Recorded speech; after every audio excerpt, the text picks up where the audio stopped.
Bonjour, aujourd'hui je vous montre la façon de faire un Rubik's Cube 3x3x3 avec des images. Le cube que j'ai choisi est relativement simple, c'est-à-dire que j'ai une face avec une image sur la face entière et toutes les autres faces ont des cubes avec une image par cube. Donc pour commencer, ça va être ce qu'il y aura de plus simple. Alors je vais commencer par mélanger le cube. Ce qui est important de retenir quand on fait ce genre de cube-là, c'est que faut jouer avec les centres et être préoccupé par les centres pour qu'ils soient toujours bien orientés, qu'ils soient dans le sens de tous les cubes de la face. Donc on commence par la première face, j'avais dit celle avec une image centrale, l'image principale sur toute la face. Donc ici j'ai le Snoopy. Alors je commence par placer les arêtes de la face supérieure. Alors ici j'ai placé ma deuxième. La troisième va être ici. J'ai placé, j'en ai trois. Et la dernière est ici. Alors, un coup qu'on a notre croix sur la face du dessus, alors on s'attarde au centre adjacent. Donc, je place les centres des bonnes couleurs de chaque côté. J'ai ma face supérieure. Alors, maintenant, ce qu'il faut faire, c'est placer les centres de la bonne façon. Les couleurs sont jumelées. Maintenant, c'est de les orienter de la bonne façon. C'est-à-dire ici, ce que je vais faire, je descends, j'ai ma face supérieure, je descends mon cube de la croix en bas, je le tasse, je déplace le centre et je le replace de la bonne façon. Je remonte.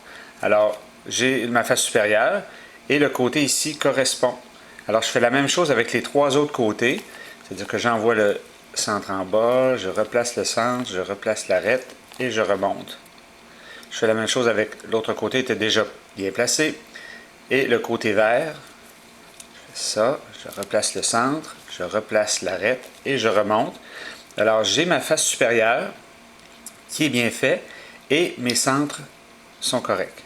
Comme ça, les quatre centres adjacents sont corrects. Maintenant, je monte mes coins, c'est-à-dire j'en ai déjà un qui est bien placé ici. Ça, c'est relativement simple sur un cube comme ça. On se fie aux couleurs des côtés. Alors ici, j'ai un blanc, c'est le bleu et bon, c'est genre turquoise. Alors, ça va venir ici. Alors, je le montre comme on fait avec un cube Rubik régulier. Alors, j'ai un autre coin qui est ici, c'est le bleu et jaune. Pardon. Il est bien placé. Il m'en reste un ici, le jaune et vert. Alors, le haut est fait et les côtés correspondent au centre adjacent. Donc, maintenant, je vais faire le deuxième étage.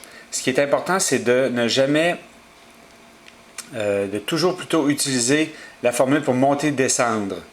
Ne jamais utiliser la formule pour inverser un cube qui est déjà en bonne position et faire la formule pour l'inverser, ça vient modifier les centres. Donc, en utilisant la formule régulière pour monter et descendre les cubes du deuxième étage, ben, on n'a pas de problème, les centres vont rester corrects. Alors, si je me fie, ma face du dessous est rose, donc je dois chercher les cubes qui n'ont pas de rose. Ici, j'ai un turquoise et vert qui va venir ici. On n'a pas à se soucier s'il est orienté d'une façon ou d'une autre. En faisant la formule pour le monter, il va se placer automatiquement. Alors, j'y vais. Alors, il s'est placé. Alors, j'en cherche un autre qui n'a pas de rose sur le bas. Ici, j'ai le bleu et le jaune qui vient ici. Alors, le bleu-jaune est placé. Un autre qui n'a pas de rose. J'ai le vert et le jaune qui vient ici. Il m'en reste un ici, qui est le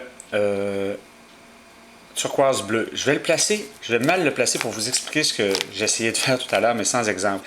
Lorsqu'on a un cube qui est comme ça, au bon endroit, mais mal orienté, on ne fait pas la formule spéciale pour le replacer d'un seul coup. Sinon, ça vient bouger à un centre. Alors, ce qu'on doit faire, on doit le descendre sur l'étage du bas et le remonter par la suite. Ce que je vais faire. Oups. Alors, je l'ai descendu. Il est ici. Et je le remonte. Et voilà. Alors, mes deux étages sont complets. Alors, ce que je vais faire, pour pas que la vidéo soit trop longue, je vais faire une pause. Et dans la vidéo suivante, je vous montre comment faire la face du dessous.